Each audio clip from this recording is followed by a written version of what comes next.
Olá, meu nome é Marco Antônio, eu sou aluno de Iniciação Científica orientado pelo GREI e pela Eliane. A gente atua no Cefet-MG, em Belo Horizonte, Minas Gerais, e hoje eu vou apresentar o trabalho intitulado Técnica de Aprendizado de Máquina na Previsão de Resistência de Aderência entre o Aço e o Concreto.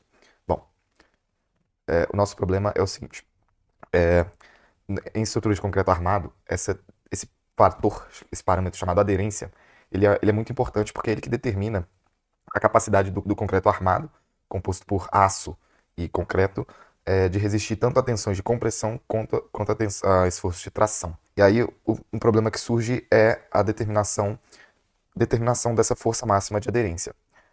Inicialmente, ela pode ser determinada, né, calculada pelos métodos tradicionais, que são os ensaios laboratoriais. Então, a gente tem, por exemplo, o ensaio pull-out, regulado tanto pelas normas NBR 6118 e pela EN 10080. E aí a gente tem nessa imagem aí um exemplo do ensaio pull-out. Insere-se uma barra de ferro e aí ela é puxada até que haja cisalhamentos ou tensões no concreto.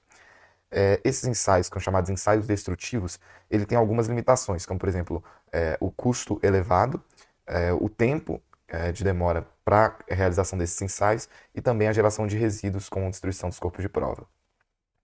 Bom, tendo em vista esse problema, a gente tem algumas alternativas a esses ensaios.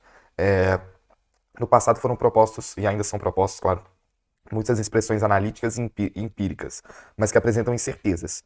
No geral, o que se faz com essas expressões analíticas e empíricas registrar um número de amostras de casos em que se utilizou os ensaios, por exemplo, o pull-out, e aí cria-se expressões analíticas ou expressões empíricas que tentam prever os resultados de futuros ensaios.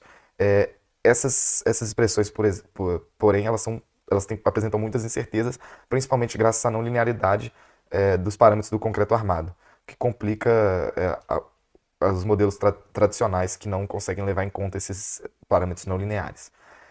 E aí, nesse sentido, vem se utilizando cada vez mais técnicas de aprendizado de máquina como uma abordagem para tentar resolver esse problema da aderência. Quer dizer, uh, os técnicas de aprendizado de máquina, como são capazes de lidar tanto com parâmetros não lineares quanto com uma alta quantidade de fatores de influência, elas vêm sendo cada vez mais utilizadas, né, para a determinação desses problemas. Bom, e aí é, esse grupo, esse trabalho, ele pretende aplicar os algoritmos de boosting, o ADA Boost, Gradient Boosting e o Extreme Gradient Boosting, ao problema de aderência. Esses algoritmos, eles são chamados algoritmos de boosting, algoritmos de reforço. Eles foram estabelecidos pela primeira vez na década de 90, especificamente em 1997, por Franz e Shapiro. Ah, e eles utilizam uma série de aprendizes fracos, os chamados aprendizes fracos, para criar um modelo bastante robusto. No nosso estudo, a gente utiliza dados experimentais obtidos em Carvalho 2017. São 84 amostras obtidas do ensaio pull-out. A base de dados tinha 98 amostras, mas após a retirada de outliers, a gente chegou ao final em uma base de dados com 84 amostras. E aí esse seria o nosso método alternativo aos ensaios destrutivos. Bom, a metodologia que a gente segue nesse estudo é a seguinte. A gente tem a base de dados com 4 parâmetros de entrada: tipo, que pode ser entalhada ou nervurada; diâmetro da barra, que aí perceba nessa tabela da direita, ela é o segundo parâmetro, dado em milímetros. Então a gente tem 5, 6, 8, 9.5, 6.3, 8, 10. Comprimento de ancoragem, que é o LB, o último parâmetro, também dado em milímetros. Ele é um parâmetro do próprio ensaio e representa o quão ancorado está o corpo de prova dentro daquele caso específico do ensaio. O FCK, que é a força máxima de compressão do concreto, que é dada em MPa. E aí, nesse caso, a gente testou e decidiu que o melhor dividir os dados para 85% treino e 15% teste. A gente decidiu por fazer a implementação em Python, que é uma linguagem usada em larga escala para análise de dados, usando as bibliotecas Pandas, que é justamente para análise de dados. Então a gente usou ela para, por exemplo, abrir o arquivo CSV que continha os valores dos ensaios, enfim. E aí a gente usa também o scikit-learn, que é o que é onde tem os métodos de aprendizagem de máquina. Então a gente utilizou os métodos implementados pelo scikit-learn, e ele também é uma forma de treinar e obter os resultados dos métodos, dos algoritmos. Bom, os algoritmos de boosting, falando agora um pouco mais sobre eles especificamente, nesse caso a gente utilizou 3 desses algoritmos, então o AdaBoost, Gradient Boosting e o Extreme Gradient Boosting.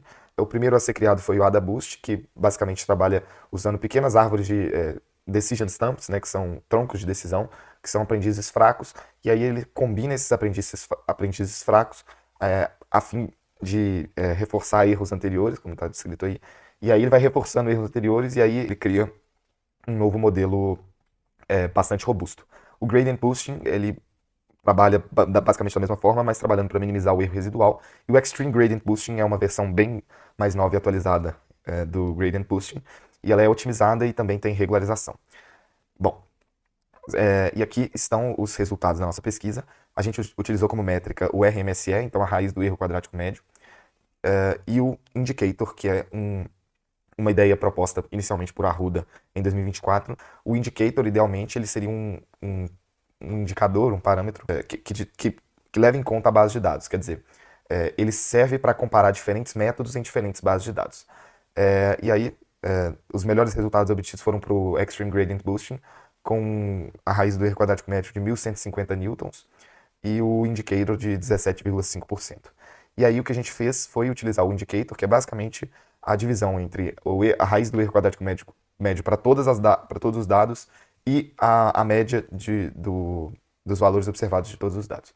E aí nessa comparação, a gente percebe que neste trabalho, a gente tem um indicator o melhor valor foi do Extreme Gradient Boosting, que foi 0,175 ou 17,6%. Mas a gente pode comparar esse indicator com outros trabalhos e outros algoritmos. Então, por exemplo, o Kumar e o Nguyen utilizaram ANFIS e eles, embora tivessem um RMSE muito menor, tiveram um indicator maior, o que pode indicar que o nosso algoritmo performou melhor em uma base de dados que seria teoricamente pior ou que tem dados mais dispersos. Bom, diante do exposto, a gente percebe que as técnicas de machine learning elas são viáveis e eficazes, principalmente no caso do gradient boosting, que pode ser utilizado para calcular de maneira eficaz a força máxima de aderência.